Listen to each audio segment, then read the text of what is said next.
Hello everyone, welcome to the webinar. I'm Lizzie Sagoo, President-elect of the British Society of Soil Science, and I'm delighted to welcome you all to this London Climate Action Week webinar titled Climate Action Starts from the Ground Up, the Role of Soil, organised by the British Society of Soil Science. Khalid, did you want to introduce yourself as well? Okay, so Hello, good afternoon. I'm Khalid Mahmood. I'm the head of partnership at the British Society of Soil Science. I'll be helping today with facilitating the questions from the participants. Thank you. Thanks, Khalid. So before we start, I'd like to introduce the British Society of Soil Science as host of today's webinar. We're an established international membership organisation and charity committed to the study of soil and its widest aspects. We bring together those working within academia and have a growing membership amongst practitioners implementing soil science in industry and those with a keen interest in soils. So today's webinar is part of London Climate Action Week, which focuses on local and global climate action. Soil is often overlooked in climate discussions, yet it sits at the heart of many of the world's most pressing challenges. Without healthy soils, we cannot ensure food security, safeguard water resources, protect biodiversity, or build climate resilience. Equally, we can't achieve net zero without recognising soils as a crucial natural climate solution. From carbon storage and greenhouse gas mitigation to ecosystem health and rural livelihoods, soils connect climate, food, water, infrastructure, and human well-being in fundamental ways. Investing in soil health is therefore not only an environmental necessity, but it's also an economic and social opportunity, delivering multiple co-benefits across sectors while supporting resilient communities and more sustainable production systems. So today's webinar brings together leading experts from science, international organisations and practice to explore how we can better understand, value and scale soil-based solutions. We'll look at how innovation, policy and investment can come together to unlock the potential of soils as foundation for climate action. So I'm delighted to welcome our distinguished panel of speakers today. I'm going to let each of them introduce themselves. So Pete, we'll start with you. Thanks, Lizzie. Yeah, I'm Pete Smith. I'm Professor of Soils and Global Change at the University of Aberdeen, and you'll be hearing from me a little bit more in a moment, so I won't say any more. Thanks, Pete. Ellen? Good afternoon, I'm Elen Lemaître-Curri. I'm the Executive Secretary of the International 4 per 1000 Initiative, Soils for Food Security and Climate, and I'll be speaking also a little later. Thanks, Ellen. Thorunn? Thank you very much. It's a pleasure to join this webinar, and I thank the BSSS for inviting me to participate. So yeah, I'm the Secretary of the Global Soil Partnership, where I work at the interface of science, policy and practice to advance sustainable soil management and strengthen global soil governance. And throughout my career, I've been particularly interested in how we can create the enabling condition and partnerships needed to translate knowledge into action. So I really look forward to exchanging perspectives on how we can better protect and restore the soils that underpin our climate and all the rest. Thank you. Thank you. Abdul? Thank you very much, Ellen. I am Abdul Wakeel, Professor of Soil and Environmental Sciences at University of Agriculture, Faisalabad. My expertise are on the nutrient management with special focus on nitrogen and greenhouse gases emissions.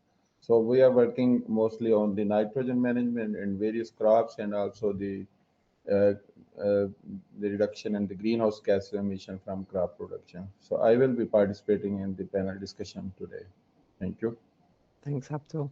I know we also hoping to be joined by Leigh, but I know she was having some technical difficulties. Khalid, is she on with us yet? Not yet. She Not has yet. some issues. Okay, so hopefully she will join us as well. So what we're going to do now is we're going to move to some short presentations. So Pete and Ellen have both got some short presentations for us, and then we're going to move on to a panel discussion involving everyone.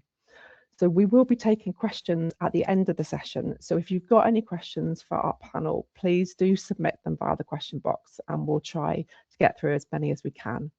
But now, Pete, I'll pass over to you. Thanks very much, Lizzie.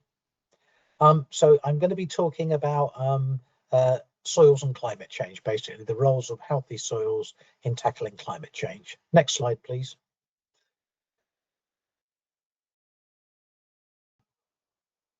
So soils are part of the problem. Soils contribute to climate change. Next slide, please.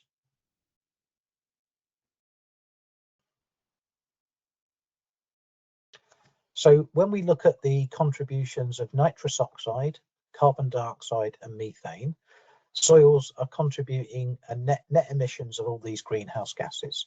And when we can calculate the climate impact of those gases in terms of watts per square metre, that's the total amount of warming that they cause. And soil emissions account for about 15% of all human-induced climate warming. So soils are part of the problem. Over 50% of the nitrous oxide emissions, human-induced nitrous oxide emissions, are from soils. About 10% of methane emissions are from soils, largely flooded paddy rice. But less than 1% of the CO2, anthropogenic CO2, is from soils, even though it contributes a large proportion of the warming. Fossil fuels are the main contributor to CO2. Nevertheless, soils contribute about 15% of all the warming that we currently see on the planet. But they're not only part of the problem, they're part of the solution. Next slide, please. And then moving on to the next slide, please. So this next slide, which is just coming up, shows a perspective piece that we published in Nature in 2016 on called Climate Smart Soils. And it looks at how management practices can be leveraged to improve the performance of soils with respect to climate change. And what's shown here, I don't think it shows up very clearly on this small screen, is that we have a bunch of options that are available to us. So if we have degraded soils, we can restore them. If we have degraded peatlands, we could re-wet them. If we have poor nutrient management, we can either add more fertilizer to improve productivity or reduce over-fertilization, etc., etc. We can go through this decision tree, and for every decision, there is an option. So the way that we manage soils is really important. It determines the greenhouse gas emissions that come from the soil, but it can also create carbon sinks. So that's removing carbon dioxide from the atmosphere and storing them in soils. And I think Elen is going to speak a little bit more about that later. Next slide, please. So this is just a figure from the same paper, the Paustian et al. Paper, supplemented with a little some other figures from Smith 2016. And this is looking at the global potential for soil organic carbon sequestration. So if we improve the soil organic matter in the soil, this locks up carbon that would otherwise be in the atmosphere. The technical potential for carbon sequestration globally is about 5 gigatons of carbon dioxide equivalents per year. Now that won't mean much to most people, but to put that in context, our annual emissions of greenhouse gases through human activity are about 50 gigatons of CO2 equivalents per year. So that 5 gigatons is equivalent to about 10% of the emissions that we currently emit. So we could, under the technical potential, if we managed our soils correctly, we could offset about 10% of our emissions. Now the economic potential is a little lower. It's only about 1.5 to 2.6 gigatons. That's because some options are expensive. So if we just focus on the low to medium costs, that still gives us quite a significant potential. So it's not enough to solve the climate change problem. We can't use soils as a magic bullet to get us out of our climate change situation, but we can use it to contribute to the climate change problem. So soils have a really significant role to play in addressing the climate change issue. Next slide, please.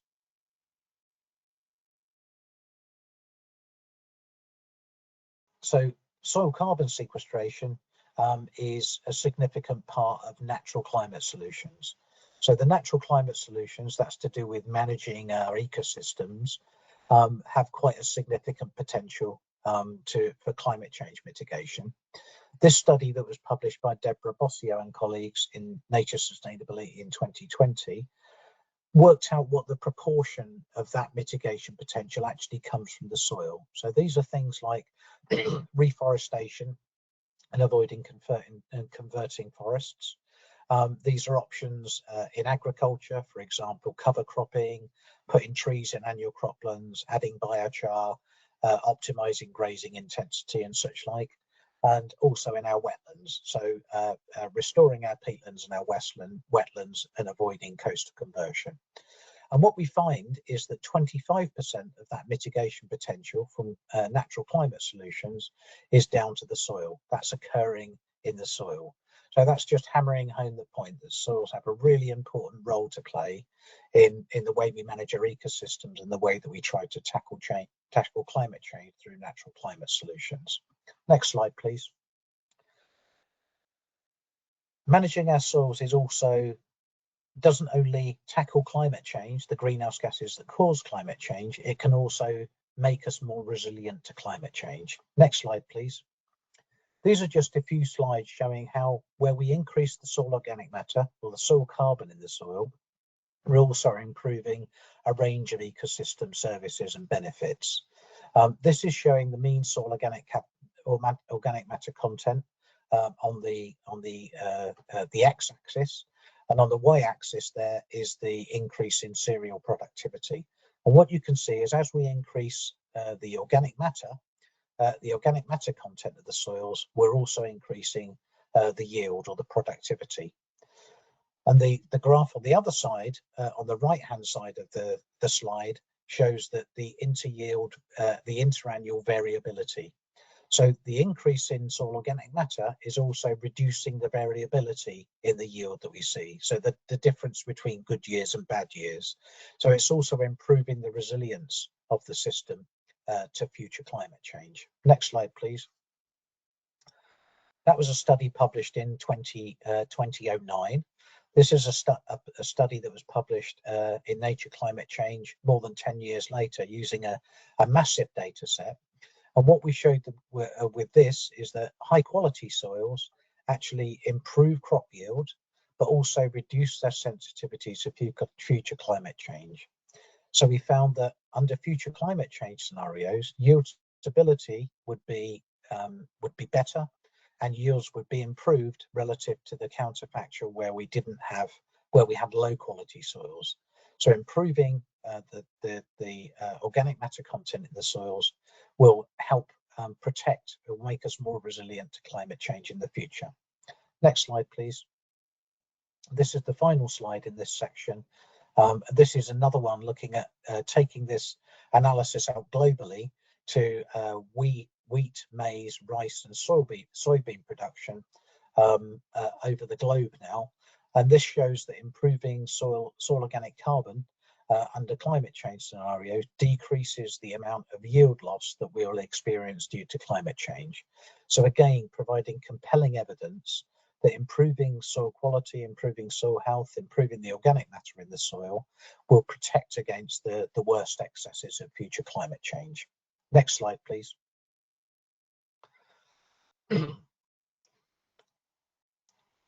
So actually healthy soils are essential to tackle all of the global challenges. So I've shown that soils are part of the problem. They emit greenhouse gases. Soils can be part of the solution. We can use soils to reduce greenhouse gas emissions and to tackle climate change. And we can improve adaptation to climate change through improving soil health. Next slide, please. What this analysis shows is that soils contribute to all ecosystem services and all of the sustainable development goals. In the middle, we have soils, and we have the 7 soil functions. If you think of this as a pizza with rings, there's the inner ring of the pizza are the soil functions. The 7 soil functions provided by soils are shown in this inner ring. In the middle ring of the pizza are the ecosystem services, or the nature's contributions to people. And what's shown in the little green coloured dots are the soil functions that contribute to those ecosystem services. And as you can see, every single 1 to 18 of those nature's contributions to people or epecosystem services have at least one soil function contributing to their delivery. If we look at the outer ring of the pizza, this then maps those ecosystem services onto the delivery of the UN Sustainable Development Goals. And what you can see there, the little grey rings in the outside, show the ecosystem services that contribute to the Sustainable Development Goals. And as you can see on the outer ring, there is one single Sustainable Development Goal that is not contributed to by an ecosystem service that is provided by the soils. So soils are essential to our future development, essential to life on Earth, and essential to tackling climate change. Last slide, please. So this is just a summary. So in summary, soils are really important contributors to climate change, but better soil management to improve the healthiness of the soils, could greatly reduce emissions and help tackle climate change. Healthy soils protect against climate change and the adverse effects of climate change. Moving out more broadly, healthy soils underpin all of the United Nations Sustainable Development Goals. So in summary, I'd like to emphasize that healthy soils contribute to a healthy climate, a healthier planet, and are essential to delivering our sustainable future. Thank you very much for your attention. Thanks, Pete. That was a great introduction to the webinar today and a huge amount of information that you shared. If anyone's got any questions for Pete, please do put them in the chat and we'll come to them at the end. But now I would like to pass over to Ellen, who's also got a short presentation for us. Ellen, over to you. Yes, thank you very much. And thank you to Professor Pete Smith. I think our presentation really build on each other. Next slide.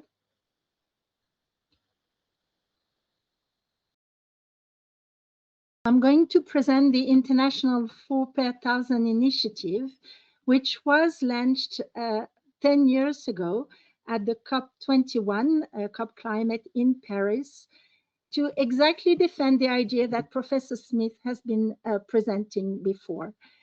Before this COP, soils were often seen in the climate COP as part of the issue, as part of the problem.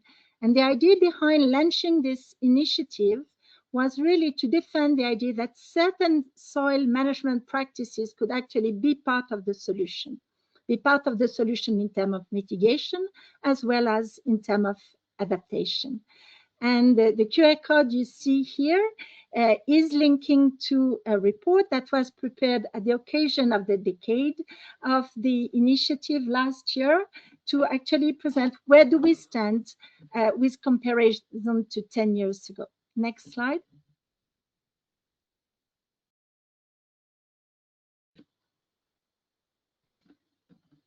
Next slide, please. This was already explained by Prof. Yes. So the vision of the initiative was that worldwide healthy and carbon-rich soils could play an important part in climate change mitigation, adaptation, and food security, among other ecosystem services. The objective of the initiative was to promote a shift towards regenerative agricultural practices through agroecology, which fosters soil health and soil carbon sequestration, to create an environment that would enable change at all political levels, as well as along the entire value chain that is built on using agricultural and forest soils. The approach of the initiative is to facilitate exchanges in a wide multi-stakeholder network, promoting relevant science and practices and engaging in political processes. Next, please.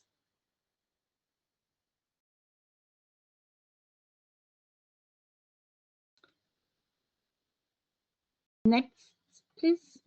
Thank you. So one of the key pillars of the initiative and the key objective is to, no, the previous one, please, is to bring scientific knowledge to all the other parties that are involved in the initiative in a way, can I have the previous slide, please?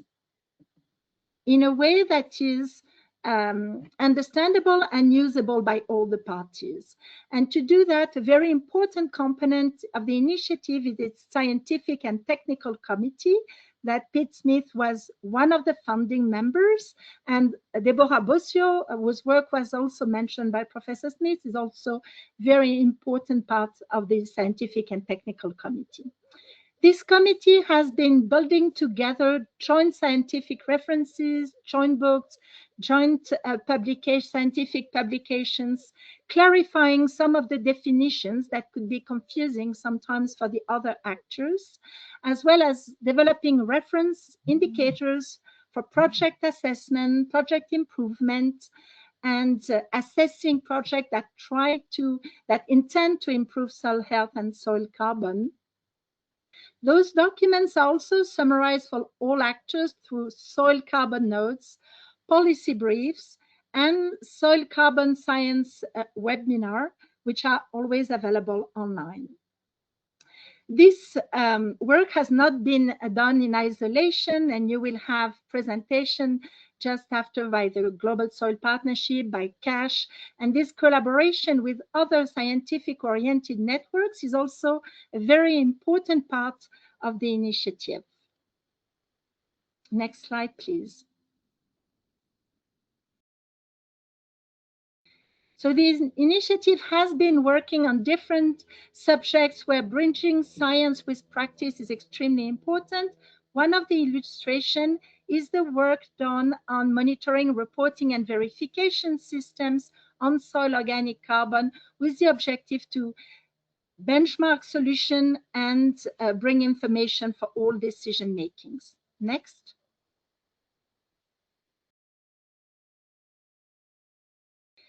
The work of the scientific and technical committee is really to inform questions that are very current on the agenda of stakeholders. And just to illustrate that, the last webinar of the scientific and technical committee focused on the question of what happens when fertilizer supply breaks down, as we are seeing at the moment with disruption in availability, disruption in markets, as well as a tremendous increase in prices. And the committee summarizes what the current knowledge on the subject, and this webinar clearly explained that soil with stronger organic matter can store some nitrogen in favorable years, release part of it when fertilizer input are reduced, and is acting as a buffer not only to climate change in terms of climate change adaptation, but also to other global risks and global disruptions, including geopolitical risks and disruption in the input markets. And the seminar advocates for these functions of soil organic carbon as a great buffer of risks to be better integrated in our risk assessments. And that's when we link these scientific findings with the policy decisions and the decision by all actors. Next slide, please.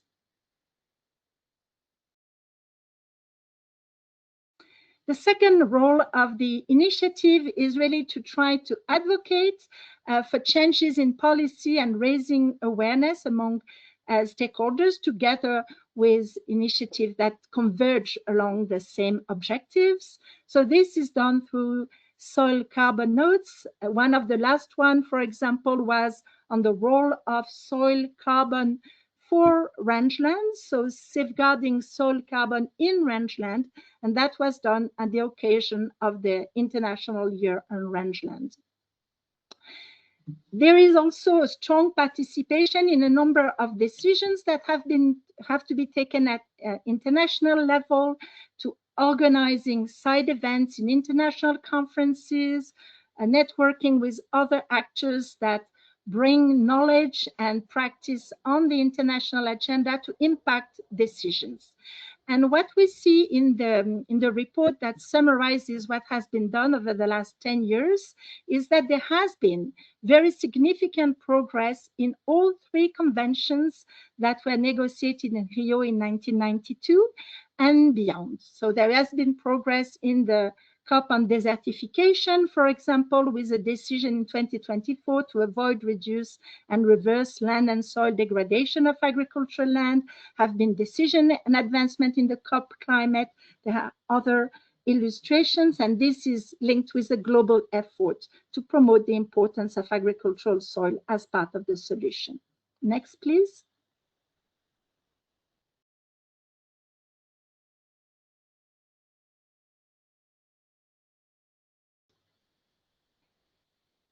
In terms of advocating, there are still elements that we consider at the 4 per 1,000 initiative, but it is also a shared idea with many of our partners that there are very important processes on the international agenda where recognizing the importance of soil carbon and soil health still needs to be implemented. And just to give one example, this year was the occasion of the One Planet Summit that focused on the One Health approach. And for the moment, what we have observed is that this approach does not fully integrate the importance of soil health at the heart of all the processes that were described by Professor Smith and that are extremely important in the One Health concept.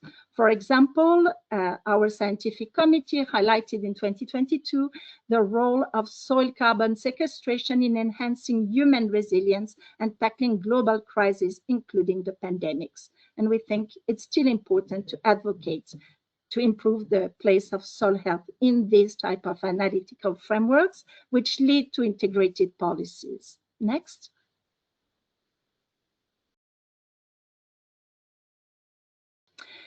The other really important mission and maybe specificity of the International 4 per 1,000 initiative, it's its role in connecting many stakeholder groups and creating linkages, shared knowledge among them. Next, please.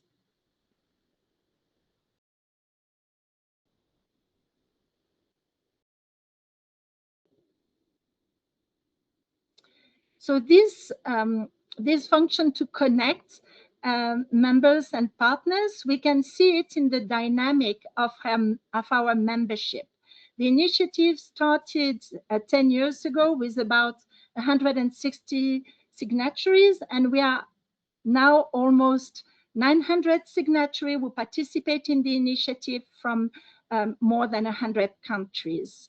What is also very interesting in this dynamic is that we have seen a more and more diversified base of partners and members, with government, national organizations, international organizations, still, and research institutions still being a very important part of it. But more and more, we have NGOs, civil society, and private sector organizations joining the initiative because they are also looking for synergies and information around the themes of improving carbon storage in soils and carbon sequestration and resilience in agricultural systems. Next, please.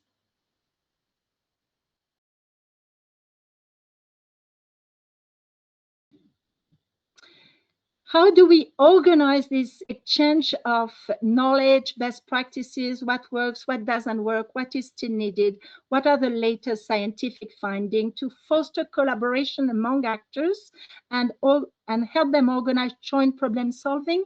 We do that through a number of events. We have an online platform, we organize webinars, but we also organize multi-stakeholder regional meetings. And I'm here in Southern Africa at the moment to organize the 11th regional meeting, which is going to happen over the next days. Next.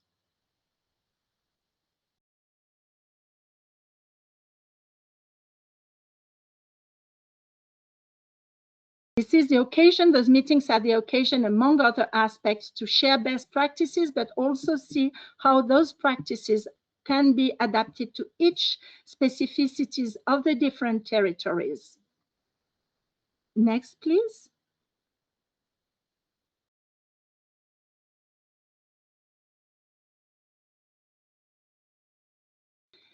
Among those questions that are now really on the forefront of the exchanges, and I personally find very encouraging, is to see that the best practices we are now documenting, we are learning from, are not practices where actors act necessarily in isolation.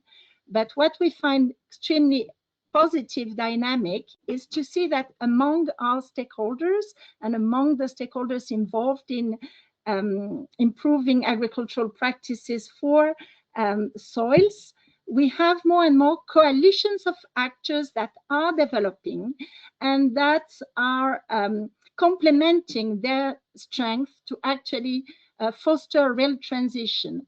So we are going this year to work on capitalizing and sharing information about those multi-stakeholder coalitions and their first results. And we have identified a number of coalitions that we find very promising. Some coalitions are forming along building resilience in the supply chain. Others are forming to combine public, private funding and insurance to support the transition.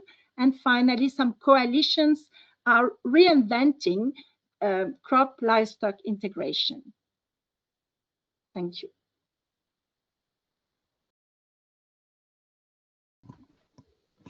Thanks, Ellen. The 4 per mil initiative is an important and very relevant initiative. So we're delighted that you are able to join us and give us that background as part of the webinar today. Can I now invite all of our panelists to join us and turn their cameras on? So we'll join sort of the panel discussion section. And I'm very pleased that Leanne has managed to get in. So our other panelists introduced themselves at the beginning. But Leanne, if you're able just to give us a bit of an intro to yourself, that would be great. Great, excellent to be here. Hi everyone, I'm Leigh Winowiecki. I'm a soil scientist and I lead the Global Research Program on Soil and Land Health here in Nairobi at the Landscape Alliance. And in 2021, we launched the Coalition of Action for Soil Health as part of the UN Food Systems Summit. And I'm joining you from Nairobi. Thanks. Thank you. So just a reminder to everybody that we will come to the audience questions later on. So if any of you have got questions for any of our speakers or panelists, please enter them into the chat.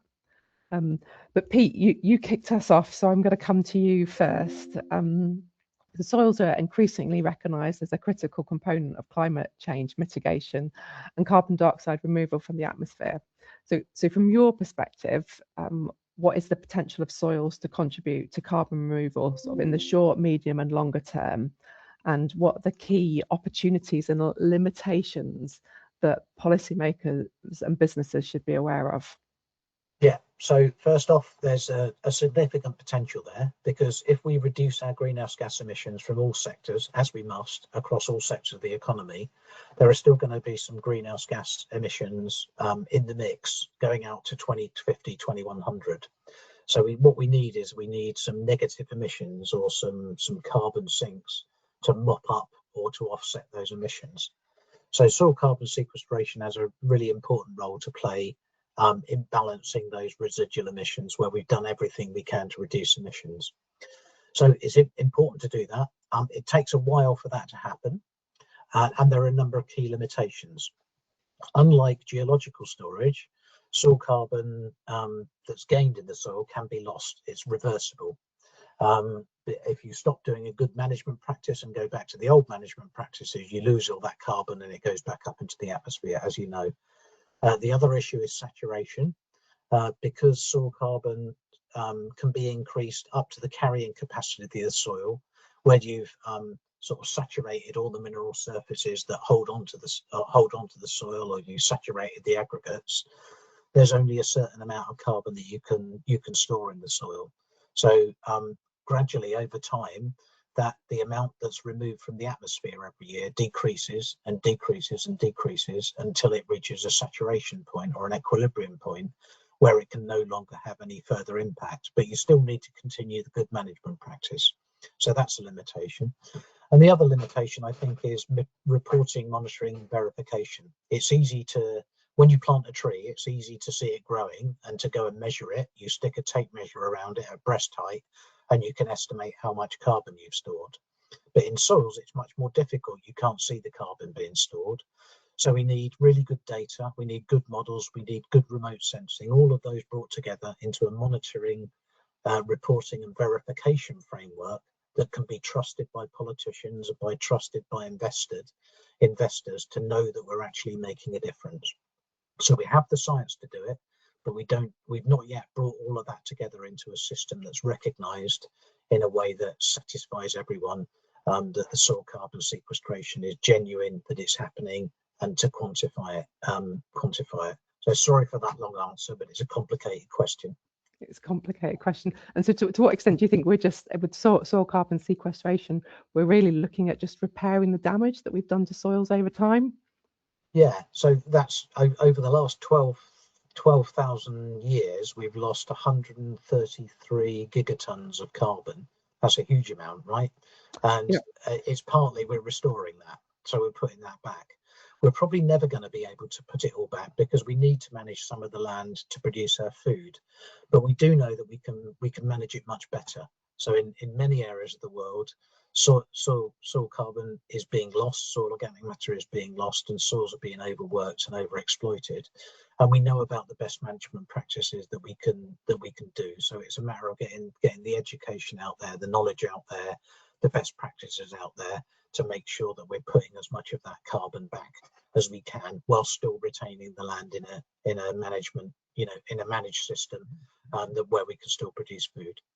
Yep. No, thank you. And that leads us quite nicely on to you now, Ellen. I've got a two-part question for you. So where do you see the greatest investment gaps today? So in research, farmer incentives, advisory services, monitoring and verification of market development, and how can these gaps be addressed? And so the second part to that question is also what examples of successful soil health financing models give you confidence that scaling soil carbon solutions is achievable over the next decade? Just I don't know if it's going to be a simple answer, because I actually did my PhD research on what motivated farmers or not to participate in incentive programs to adopt more ecological practices.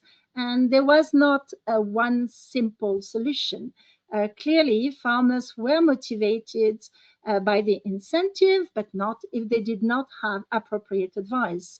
What we see is that the transition towards more ecological practices that improve soil health is a transition that is not something simple you can apply as a recipe everywhere. It needs to be tested, adapted, and improved over time. And that it is an entire process. And that's what makes sometimes the complexity of its adoption, not because it doesn't work, but because it needs investment, knowledge, and it needs all the different type of support mechanism you have listed. It's not one of the other, it's necessarily a combination of all of these mechanisms. And that's where, even if some of the systems have demonstrated for a long time that they are efficient, that they can be more profitable, it is a complex mechanism to accompany this transition. And what's bring me hope is that we see now those coalitions of actors, public-private funders, subsidies trying to work with private banks, with major agro-food company, bringing a premium in their supply chain, informing information and advisory services, and together those coalition of actors working with the same farmers who are the ultimate decision makers of what they are going to do with their land. Okay, no, thank you for that answer. It's great to hear you giving examples that, as you say, give you hope. Thorunn, you've joined us from the FAO Global Soils Partnership, and the Global Soils Partnership has become a leading international platform for promoting sustainable soil management. So it would be great if you could briefly introduce the partnership and explain its role connecting science, policy and practice to support countries in addressing soil degradation, climate change, biodiversity loss and food security challenges. Thank you, Lizzie. And thank you so much for the two presenters for excellent inputs. And I actually are going to go from there, as we know a great deal about what needs to be done. So probably the right question to ask now is how to create the governance systems or enable them, the institutions and the incentives that allows these solutions to be implemented at the scale required by the climate and biodiversity crisis. And in that context, is exactly where I believe the Global Soil Partnership has a unique role to play. And as some of you might recall, the Global Soil Partnership was established by FAO members in 2012 as a voluntary multi-stakeholder partnership, but facilitated by FAO. So it does not create legally binding obligations, but its strength lies in bringing together governments, scientists, international organizations, farmers, civil society, and the private sector around the shared commitment to sustainable soil management. And I would say that in this context, the GSP demonstrates that voluntary partnerships can become powerful governance bodies that when they are built on science, inclusiveness, and a genuine sense of ownership by partners. And we actually have had our 14th GSP plenary assembly last week, where the partnership took important decisions. You can say that represents the next chapter of the partnership, as we were strengthening the governance structure of the partnership, including through a proposed establishment of an international policy panel on soils to further strengthen the science policy interface, and GSP Bureau to improve coordination and continuity between the sessions of the plenary assembly. And we also reaffirmed our ambition to advance the proposal for United Nations Decade on Soil Health 2031 to 2040. That is now further to be discussed further internally with FAO and with the eventually with the conference, FAO conference, with the aim to submit it further to UN General Assembly in New York. And to me, these developments reflect the natural evolution of a partnership like the GSP, because over the last 14 years, the partnership has created a strong foundation of scientific assessments and normative frameworks, technical networks, and practical tools. So we see now the next phase is about translating this knowledge into stronger soil governance, effective policies, investment mechanisms, and actions on the ground. And actually, the challenge now is not if we understand the importance of healthy soils. I believe Pete really highlighted that nicely. We do. But it's the challenge of how we move from recognition to implementation. So how we create these enabling conditions that allow soil stewardship to become a reality that scales our global challenges demand. At the scale at our global challenge demand. Yes, thank you. Thank you. Thank you for that introduction, and then we'll definitely look out for the decade of soils. For sure. Hopefully that will come to effect. Just staying with you for a second. What do you see as the key barriers to further scaling soil health initiatives globally, and where do you see the greatest opportunities for strengthening those collaborations between governments, businesses, researchers, and farmers? In addition to what I already mentioned, this is not only to generate new knowledge, but it's to ensure that this knowledge that we already have is translated into solutions, incentives, and implementation. And in this context, I would like to emphasize on one initiative that GSP FAO has been working on for the last years. And I would see that as a good example of a transition from knowledge to action, the RECSOL initiative. So RECSOL initiative is not simply a program only, because it represents an enabling approach that connects sustainable soil management practices with enabling credible monitoring approaches, and ultimately also with the policy and financial mechanism needed to support farmers and land managers as stewards of healthy soils. And through the RECSOL tools, such as the GSOP MRV, the GSP has developed a harmonized methodology for following up on this initiative. And I really would like to emphasize here on a really nice initiative or milestone that we are very proud of, is the integration of the RECSOL tools into Costa Rica's National Payment for Ecosystem Services Program, PSA Suelos. And in next beginning of July, this will become a reality. So they will be paying for ecosystem services for sustainable soil management. And for us, this demonstrates how global methodologies can evolve into national policies and economic incentives that recognize and support soil stewardship. And we will continue with this because at the last plenary, partners recognized that these tools, the rec soil tools, must continue evolving with advances in science and implementation experiences. So they requested a review and update of this GSOC MRV. So we will continue to do our very best to break the barriers, let's say. And just to finalize and conclude on this, we do see that the future of the GSP in this context is not simply about the producing more tools and more knowledge. Of course, it will always be like the backstopping, the scientific and backstopping work of the partnership.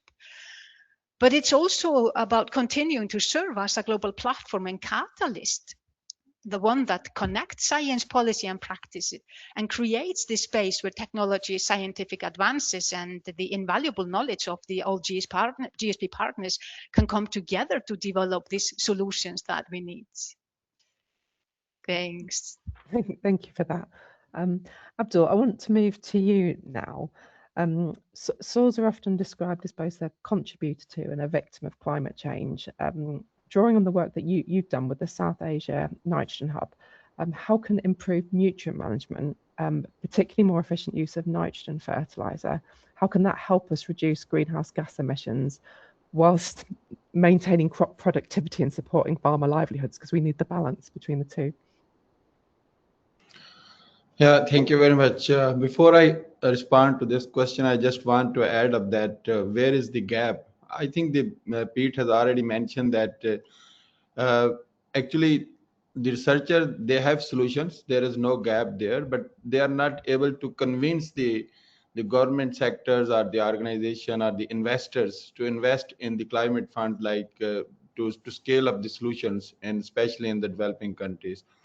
I think this is also one major gap. We are not moving toward the sustainability. Coming toward your question, I think the start of fertilizer, perhaps that was to supplement the nutrition, but as per the requirement and the population blast, we are becoming more dependent on the chemical fertilizers. So that's why the soil health was neglected, and now the response of our fertilizer is very less. And even if we are adding more and more fertilizers, the use efficiency is lesser, especially if you talk about nitrogen. The nitrogen use efficiency is decreasing almost in all the regions, but the use is increasing. It means the response from the soil, whenever you are adding to the soil, so that is not optimum. And the major reason is the soil health. Actually, the soil is a complete package of the nutrients which the plants they require. The fertilizer, we cannot add all the nutrients to the soils. For example, if you take the nitrogen, phosphorus, potassium in some regions, so where are the micronutrients?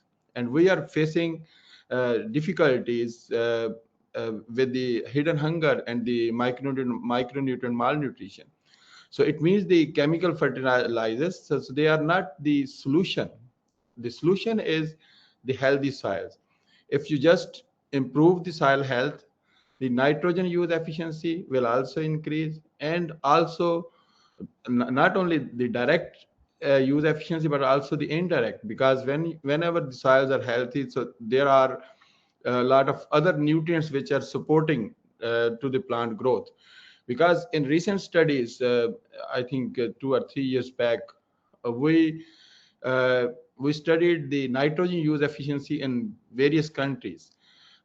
In the South Asian countries, the nitrogen use efficiency is very poor, and the one of the major reason is the low yield, because we are working for the high yields, because of course the varieties, they have potential to produce much, but the soil health is not supporting.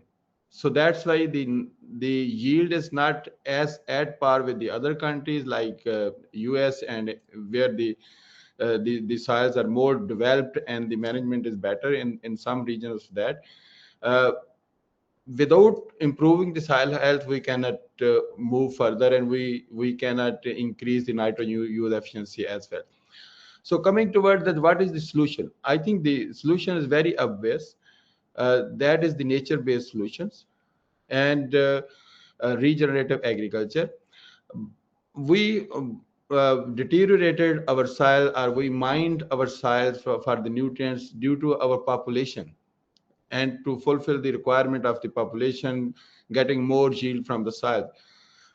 And the solution lies in it, because the population is also generating waste. It's not waste like a feces, it's a waste which is required. For example, so we have livestock, we have poultry, we have other biomass which we are using, even the kitchen waste. And the most of this waste is unmanaged. And it is not only that we are wasting the waste, but also we are creating the problems of the environment, because when the animal manure is lying somewhere unmanaged, it's also releasing the methane gas and the nitrous oxide gases from there. Even if you add that into the soils, so that will also uh, be decomposed and the CO2 will be released. But the solution, nature-based solution, what I am talking about, that the solution is that the biogas production from the animal manure, biogas production from the biomass, and that gas must be used in the daily life where we are using the fossil fuel. So that will reduce the use of fossil fuel at the same times. So that will also reduce the what you say, the carbon dioxide emissions. And if you add that waste later on into the soil, so that will enhance the soil health. So I think without moving toward the nature-based solutions and the regenerative practices and improving the soil health, we cannot get the better nitrogen use efficiency. Of course, there are some other chemical solutions. We can use the nitrification inhibitors, and very good example is also at the Indian side as well, that they use the neem coated. It means that things can be done in this way as well. But we are looking for the permanent solutions, we have to move toward the nature-based solutions. And the healthy soils have solution for all the problems relevant to climate change. Thank you. And now I know that you've done some research on rice production, and we know that rice production is under increasing scrutiny due to its contribution to methane emissions and its high demand for water. So based on the research that you've done on greenhouse gas emissions from paddy systems, what practical approaches can help farmers produce climate smart rice that reduces methane emissions, improves water use efficiency, and strengthens resilience to climate change? Yes, Pete has already mentioned that the paddy is one of the major source of methane emissions, and we are struggling to being a scientist and researchers. Since decades we are working on that to reduce that emissions. We tried to change the methods of the sowing method, like the direct seeded rice, aerobic rice, and then AWD, alternate wetting and drying rice. So these solutions are there from the researcher sides since decades. But the thing, what the in the start, what I mentioned, that we were not able to convince the investors to invest in that. For example, now in Pakistan, we are working on alternate wetting and drying to reduce the methane emissions since the last 3-4 years. Although the people, they are working here for alternate wetting and drying to reduce the water footprint, but we are working since 3-4 years to reduce the carbon footprint. And know the some of the agencies, international agencies, the funding agencies, so they are convinced. And the gold standard, they have already started the carbon crediting for this alternate wetting and drying. And alternate wetting and drying is very simple technique, and especially it is very what you say, easy to understand for the farmers. Even the farmers in the poor and the developing country, they can understand it easily. And they can have a great impact on the greenhouse gas emissions. So it is now established that whenever you use the alternate wetting and drying, you not only reduce the water footprint, but there is a significant decrease in the methane emissions. So I think this is perhaps the only solution to reduce the methane emission from the rice, because we cannot stop the cultivating rice because it is a major part of our food. But by alternate wetting and drying, we can reduce at least a very significant amount of methane. And of course, we need to work on the other methods as well, like aerobic rice. So that can also have a potential, but still, at least we are struggling to manage the yield and some other issues relevant to that. So I think in this scenario, so what we have learned, the alternate wetting and drying has a very good potential to reduce the methane emission, and also to incentivize the farmers who are using alternate wetting and drying techniques. And I think the farmers, they are willing to do that, although there are represented from various organizations. They know that it's not very easy to convince the farmers. But I think what we have learned from here, at least I think we are working with the 60,000 acres for carbon crediting using AWD technique, and the farmers, they are doing that. So there are organizations, they are supporting that. And I think this is very, very potential way we can do that. And now looking at that, we can generate some evidences of the reduced methane emissions. So now we are working on the to generate some evidences for the other crops as well. We have fortunately funded project from Asian Development Bank, and we are working to generate some evidence for other 8 major crops, so that we can convince the investors, and we can incentivize the farmers who will be using the other techniques like no tillage, zero tillage, or the waste use of or the better waste management. And we will create some evidences, and then we will promote these farmers to get some incentive from the climate funds. No, thank you for that.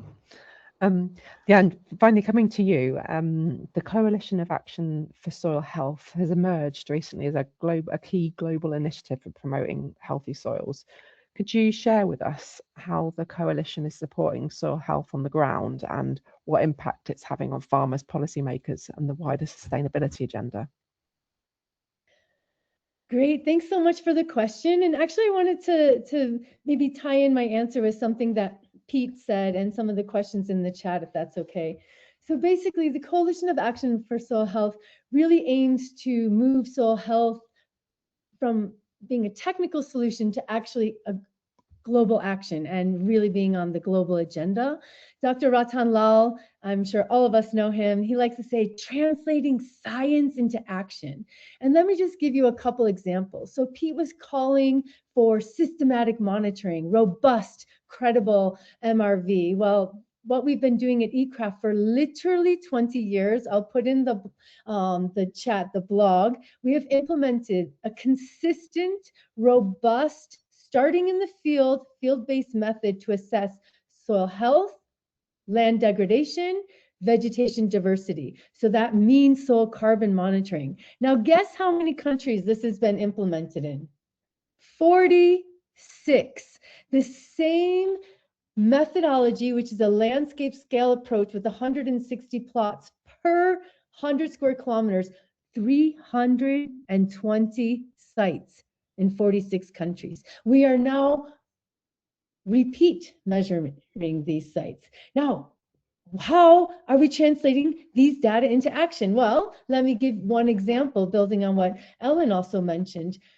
The World Bank now has a program literally called Repurposing Agricultural Subsidies for Soil Health. This is amazing. So if you look at some of the fertilization rates, like in a country like Malawi, we have not seen any increase in yield because the soil is so degraded that it's non-responsive to the fertilizers. So really changing that paradigm and using these big data, accurate, 90% accurate math. Let me give you an example. Let's think big. I saw there was a question for Pete about where's soil carbon in the national agenda. Africa has the most ambitious agricultural agenda. Last year, they signed something called CAADP, Comprehensive African Agriculture Development Program.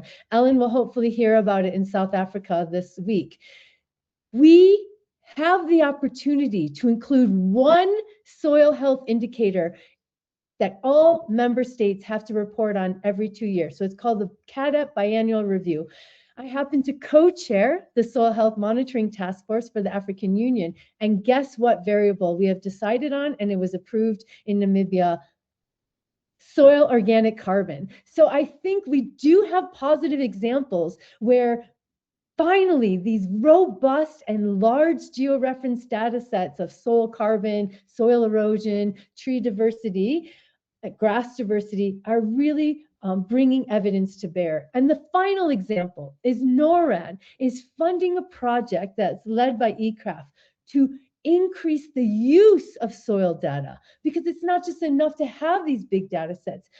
I've given you the example of the World Bank and of CAADP, but in addition, we're working with countries to develop use cases where in the decision-making process, if we insert soil health data, will the outcome be better? So we can't just produce these maps. We need to really work with stakeholders to demonstrate the value of these data and how to use them in decision-making. Thank you for that. One final question for you. So young people will be central to tackling the interconnected challenges of soil degradation, climate change and food security. What role can the youth play in advancing soil health, and how can organisations, governments and industry better engage and empower the next generation of soil stewards? 100% agree. And the youth, their own chapter, it's called Youth for Soil. And this is such an amazing group of youth, really demonstrating that youth don't only need to be the beneficiaries of healthy soil, they can be part of the solution. So that's a really nice quote that Lily Tanui, a youth from the Kenya Farmers Federation, likes to remind me. And part of what they've been doing is a couple examples. One, we're doing a brief on demystifying soil data. So of course, all of us on this call love soil data. We love soil carbon maps, for example, but maybe we're not speaking the same language as youth. So the youth are developing their own policy brief, their own brief to demystify soil data and what it would mean for them to really use these data more. The other really exciting thing is the Youth for Soil Manifesto. We launched it in Belém, World Soil Day, and this is a youth-led initiative to essentially show youth engagement to improve soil health, to engage in soil stewardship. And it has a number of core priorities such as strengthening soil literacy, supporting youth-led innovation, research and technology. How can youth engage with soil data as an entrepreneurship? So, you know, we talk about, at least here in sub-Saharan Africa, we talk about agripreneurs. Well, what's the role of soil data in terms of entrepreneurship for youth? So the youth are 100% the future, we know that, but they're also the present. And this is really important. So we think everyone understands our language, might not be the case. So how can the youth lead this whole demystifying soil data? So thanks for the opportunity to present this. And I'll put some links in the chat. Oh, that's brilliant. Thank you very much. I love it. And I love your enthusiasm for it. Thank you. Whilst we've been talking, I can see lots of questions coming through in the chat. So we're now going to sort of open the floor to our audience. I think Khalid's been monitoring the chat. So Khalid, can I hand over to you to ask some questions from the floor? Thank you so much, Lizzie. And thank you for the panelists for very interesting discussions. I've seen a lot of questions here and some of them been responded, but I think it would be good to maybe pick a few. Pete has already answered a few. Maybe one question which starts from the top. Pete, this is for you. Soil degradation is something that is overlooked by government planning framework, while biodiversity net gain is part of planning. It has no metrics associated with soil carbon. This seems crazy. Without healthy soils, there's poor ecological value. Therefore, should the society be making more effort to lobby? No, okay, this is a little bit more, maybe a question for you, maybe Lizzie, something about society. Sorry, Yeah. which part of that was Khalid? So it's they're asking about how society should be looking at promoting the, I would say, besides soil carbon, looking at the biodiversity net gain, part of the planning. Yeah, so was that society from the British Society of Soil Science perspective, Yes. or societies in wider society? Yeah, no, that's a good point, and that's an important issue. And I think it's something that we might have had a webinar on in the past, and yeah, definitely something that we can promote and support.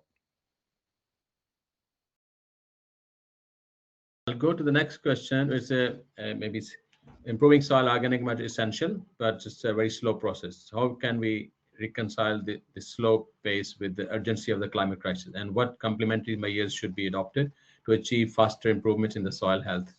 Over to Pete.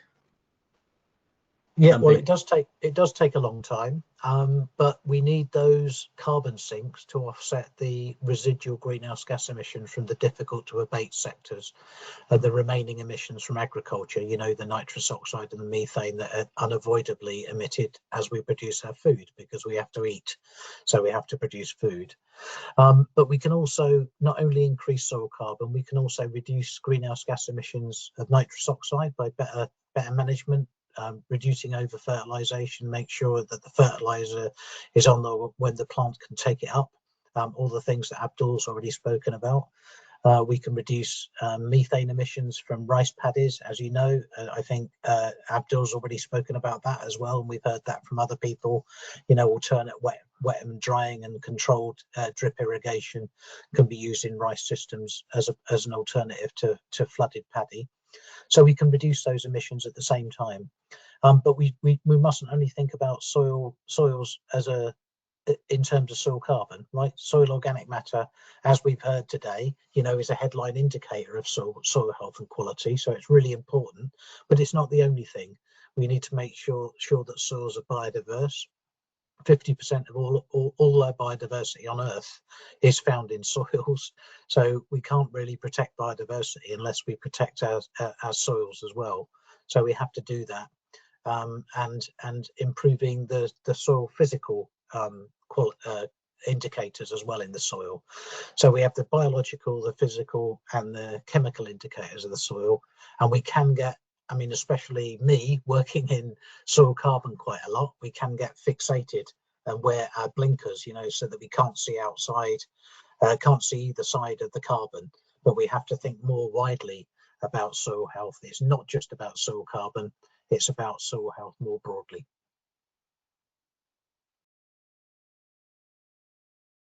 Thank you, Pete. There's another linked question with you again. So why is biochar considered best for carbon sequestration in soil? Biochar question. I was expecting this question anyway. Thank you. Yeah, I've answered that in the chat, but broadly speaking, the biochar is in the pyrolyzed organic matter that you put in. So you're gaining carbon, which is stored for decades, maybe centuries, in that form of carbon that you put in. It's a resistant form of carbon.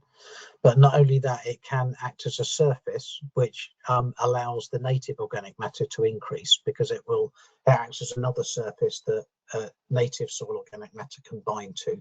So it can also increase the native soil organic matter. So you're getting that double benefit, as well as the benefit, of course, of reducing nitrous oxide emissions and methane emissions from the soil. So biochar has many potential co-benefits. The disadvantage is that you may have to get biomass to create that, and if you're growing that biomass in a purpose-built way, or you're chopping down trees to produce that biomass, that makes no sense at all. But it makes a lot of sense if you're using crop residues, which would otherwise be burned in the field, because that's bad for air quality. It's bad for everything, really, isn't it? So if we can pyrolyze that and convert that to biochar, and then reapply that to the soils, we can generate energy through the process of creating that biochar through pyrolysis. And we're also producing a soil amendment that can improve soil quality. Again, we have to monitor what it's got in it, what the constituents are. MRV comes back again. We have to monitor, report and verify the impacts of that biochar. But I think it's got significant potential, and it's already been widely applied in many areas of the world, especially China. I work quite a lot in China, and it's now really quite commonplace there to use biochar. It's not just a niche thing as it still is in Europe to some extent. Thank you, Pete. I'll move next to Elen. This is a question for you. What would be the implementation? What would the implication of fertilizer breakdown in global South perspective to meet the food requirements? Elen, you want to answer this question? I think it's sorry. I think it's beyond my capacity to answer. Okay, so who shall we take this question to? Fertilizer one. Any volunteer here?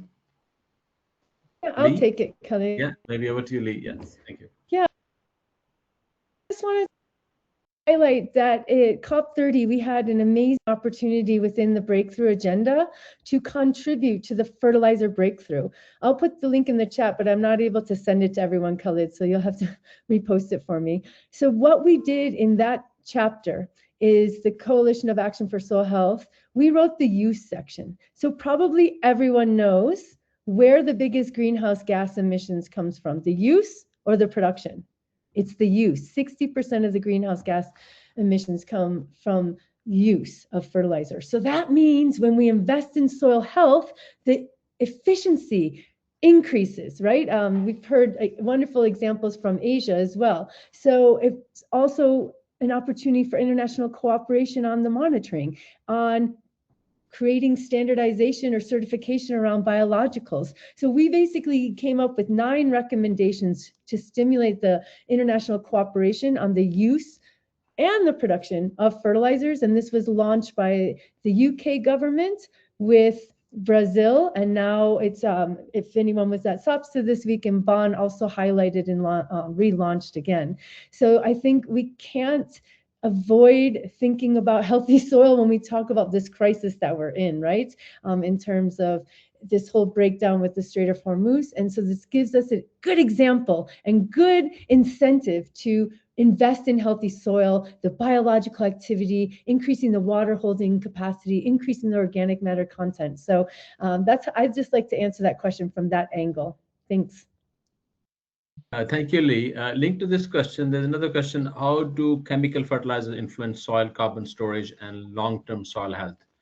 So who would like to answer this question? I'm looking at Abdul. Abdul, over to you, maybe. Yeah. Can you please repeat the question? The question is, how do chemical fertilizers influence soil carbon storage and long-term soil health? I think it's not very simple answer. So generally, there are various studies like the nitrogen. Nitrogen enhances the activity of microbes and enhance the decomposition of the organic matter, the material which is in the soil.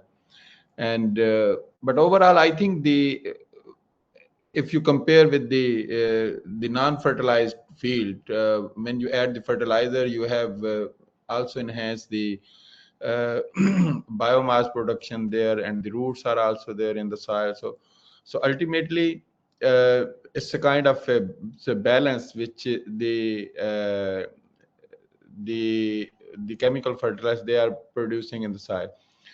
But anyhow, if you compare with the organic matter or the nature-based solutions or the regenerative practices, so in that case, of course, you will enhance the organic carbon. And in comparison to that, when you add the chemical fertilizer and more dependency on the chemical fertilizer, in the long term, you will lose the carbon in the soil.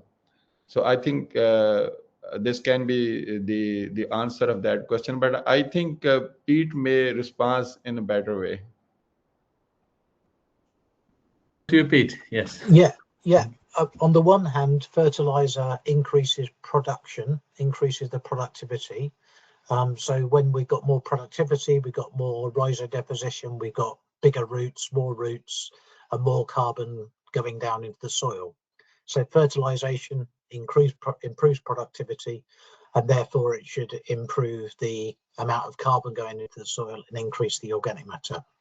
On the other hand, there's the possibility that increasing the mineral nitrogen is providing the stoichiometric balance that is required by the microorganisms to break down the native organic carbon.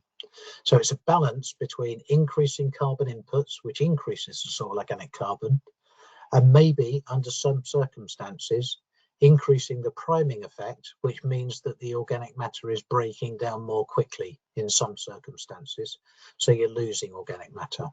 So it's not a simple answer. It's a balance between those two processes, and that will be very context dependent upon the soils and the type of plants that you're looking at, and also the resistance of the plant material, whether it's a woody crop or a herbaceous crop. Thank you, Pete. There's a fertilizer is quite hot on the topic. So another question related to fertilizer again. So since fertilizer prices fluctuate, so I'm going to put this question to Leigh maybe again. So since the fertilizer prices fluctuate, so would investing in biochar help us to untether from volatile input costs by locking nutrients into soil permanently?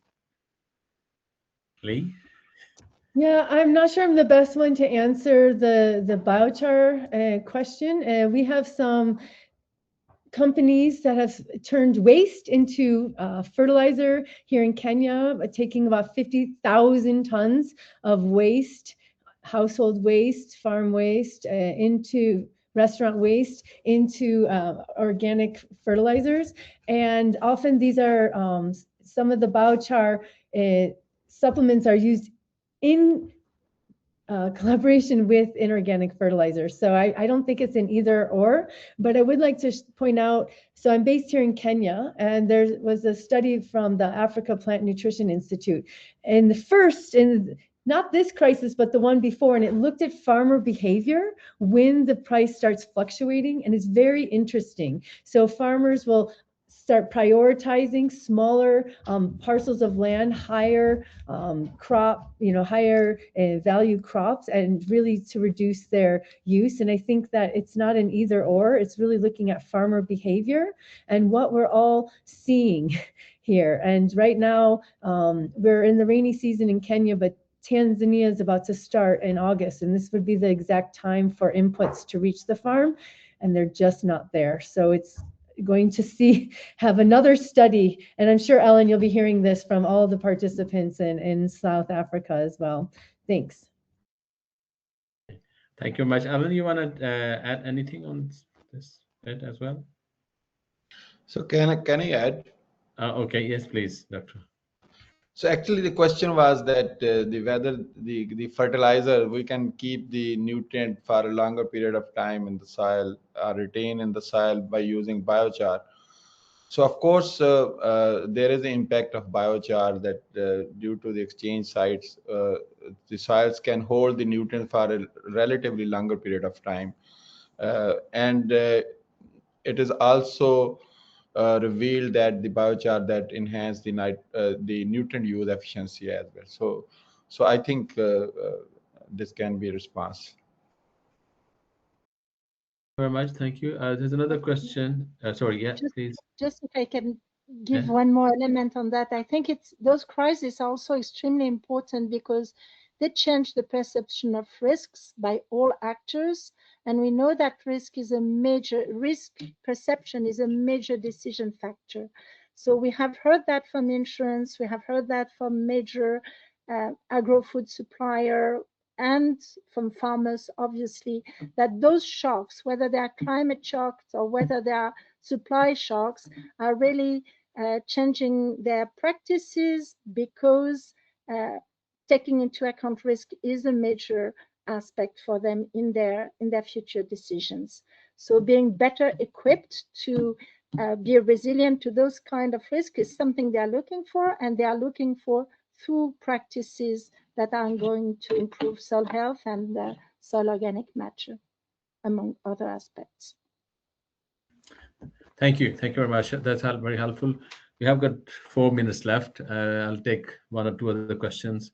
This question is again for you, Pete. Are we overlooking half of the soil carbon story by focusing primarily on soil organic matter, soil organic carbon, while neglecting inorganic carbon? Yeah, Pete? so I know that's a question from Ansar, which I partly expected because he's very keen on soil inorganic carbon. Yes, let's have another 1.5 hour webinar on soil inorganic carbon, and then we can do it justice. Okay. Thank you. That's a good answer. Okay, so another question here. Okay. Okay, that's something is for us. Okay, so there's mention of carbon grasses. So anybody want to pick up on that one? Carbon grasses. So Pete, you wanna touch on anything around carbon grasses? Yeah, this it was a long thread actually. I started answering it a long time ago. It was a question about perennial ryegrass being planted by parks and authorities. It's relatively shallow rooting. So if we planted deeper rooting grasses on our amenity lands, or even better, I think if we planted a mix of species, a mixed sward with much more diverse species and rooting structures and architectures, that would be better for soil carbon sequestration and almost definitely better for biodiversity. And if we included in that mix some wildflowers, that would also be better for visual aesthetics and leisure and amenity value. So I think we're missing a trick really just by planting monoculture grasses everywhere. As local councils or local authorities, if we could be a bit more imaginative in the grass seed mixes on the wildflower mixes that we plant, it would make the world a more attractive place, and would be better for carbon sequestration and better for our under threat pollinators.